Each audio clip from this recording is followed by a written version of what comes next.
God worked hard the whole week. It was 6 long days of creative exercise that transformed what was what is. All the possibilities bursting in the mind of God, coming alive as He spoke, taking their place in creation. By day 7, God was done. The work was completed and God rested. He enjoyed the rest so much He decided to make the 7th day holy. It wasn't just about the day, but also about what it stood for, a day of rest. That should tell us how God values rest, not just for Himself, but more so for us. What an exemplary father and mentor. God knew that we will be worn and torn by the frictions of living, but a day of rest rejuvenates us and resets our mind to keep us going. He made it essential, though we may consider it a luxury. He made it compulsory for a balanced life. Now, this is not the place to argue about a day for Sabbath. Neither should we neglect something God considers so important. Genesis chapter 3 tells us that God made the world by His word. But for humanity, He went the extra mile. Although the body was formed from dirt, we live because God's breath gave life to our soul.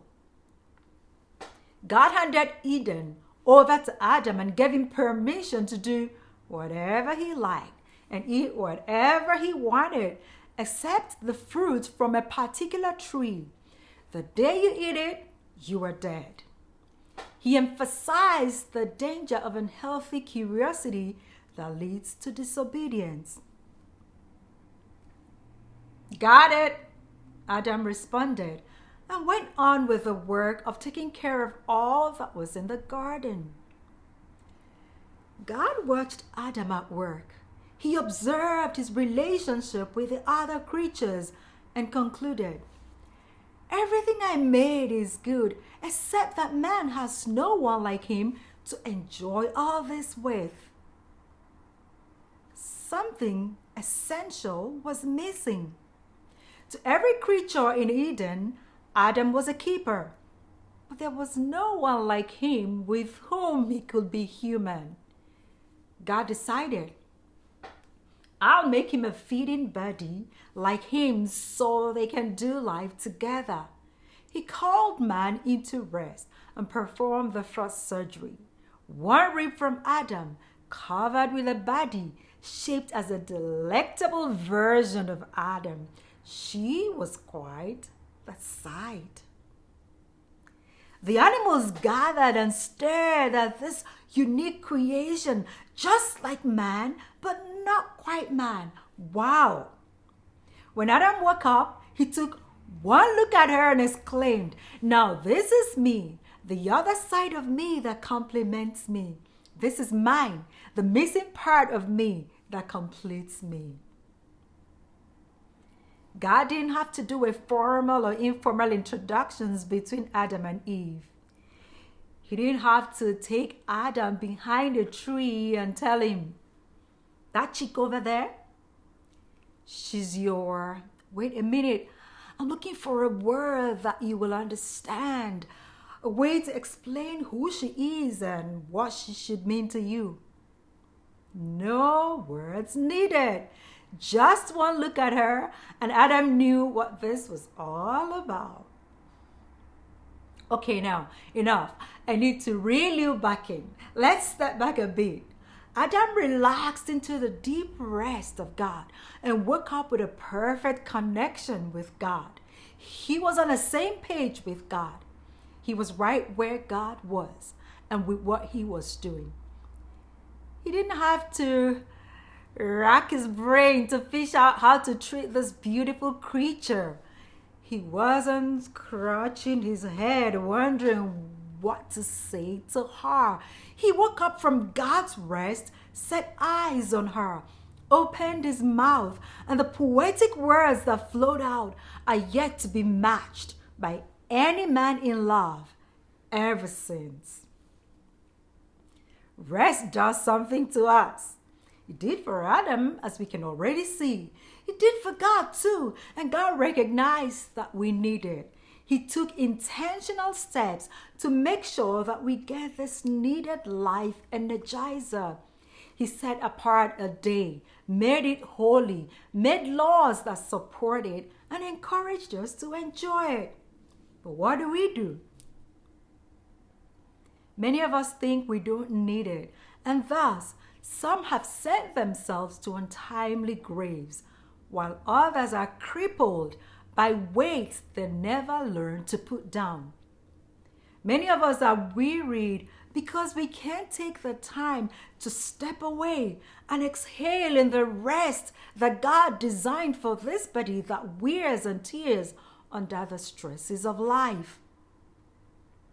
If we accept that none of us know better than God, then we all agree with him that every one of us needs a day of rest. Which day of the week do you take out for rest? And if you don't already, which day will you designate for rest? Note that in your journal. As important as it is to dedicate a day for rest, what we do on those days matter. God's law to Israel defined the boundaries of their activities on days of rest. Today, given the liberty that God has given us, have you taken the time to define the boundaries of your activities on your days of rest? How intentional are you about selecting activities that rejuvenate you instead of allowing life to throw things into that plate of rest, which will potentially expose you to stressing and sweating when you should be chilling and refreshing? Let's get our journals and note, what is your work? What are the things that are most important to you? What are the things that drive you to keep working? Like God and Adam, we must learn to enjoy our work and yet not allow them to take over our lives. I know that to some, work is their identity, which is so wrong. God is our identity, not work. Work is just one part of our lives. So yes, we work to live, but we don't live to work. Work is not all we are about. There is so much more about us and our lives than work. There are many voices calling for our attention, but we must choose the ones to answer and the order of priority. Among the ones we answer, we must learn to pace them: work, rest, and all the others. I understand the importance of rest. After every major accomplishment, I will take a vacation and treat myself. However, after the release of my last book, I couldn't go anywhere or do anything. I was ready to jump into new projects, but I was burnt out. Every effort to sleep it off wasn't working because for me, the change of environment and sceneries make a world of difference. It was tough navigating rest in my usual workspace. It was tough because nothing I tried seemed to work. I'm sure we can all agree that times have changed. These are not the days you pack a bag and off you go to nobody knows where. Now it takes more than planning. In fact, the planning can become another major stressor. So I had to learn cheap, quick, and easy, yet meaningful pathways to find rest wherever I find myself. I learned to be creative in finding means for rest and rejuvenation in these interesting times we live in. Since it's no longer that easy to book a flight, pack your bag, and head out, we have to get creative on how to get the rest we need when we need it, wherever we find ourselves, and with whatever we have. Nobody will do it for you. You need the rest, so you find the ways you can utilize the resources that are handy to get yourself rested up. Get your journal again. When is your day of rest? What are the things that are allowed to enable you enjoy the day? What are the things that are not allowed on your days of rest? How can you ensure that your rest days are truly for refreshment and that work is not allowed to encroach and take a space it is not entitled to? It is not fair that something that takes out of us and claims the bulk of 6 days of our lives should be allowed to steal moments from the only day we set apart for something that pours into us. We must be deliberate about observing rest, or we will misuse those days. If God was very intentional about taking a rest after his 6 days work week, we should be no less intentional in our approach toward rest. I know many of us are driven by all we want and think we need, which will keep coming and going off our list until death do us part. So take the time while you can. Get some rest and trust God to replenish. It is not our work that keeps us going. It is God that uses the work of our hands and whatever other sources that pleases him to meet our needs in ways that leave us in awe of his provisions. Hand your list of wants and needs to God every time you are about to take your rest. And trust that, like he did for Adam, God will take care of you and them. Be like God today. Take out a day of rest and learn to honor it. Be like Adam. Dive in deep and enjoy every moment of rest you get, whether taking alone or shared with others. Engage with those and things that refresh, not add to your stress. Avoid stressors.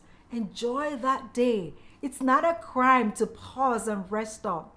It is a blessing, and God considers it holy. Check out the links and scriptures below for additional help.